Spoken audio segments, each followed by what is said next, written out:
jsme zahájili, a teď nevím co.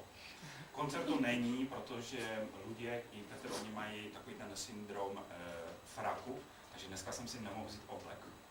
Protože říkal, jak budu mít oblek, nehraju, takže jsem si nemohl dneska vzít. Předehrávka, to je také silné slovo. Řekněme, že jsme se sešli, abychom si zamuzicírovali.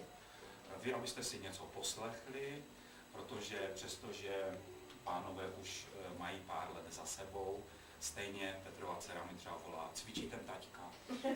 No, ptá se. Tak říkám, no, dneska by asi počítač bych zakázal, takže to. Luďková manželka to zase, můžu ho pustit do té hospody? Říkám, ne, dneska ne.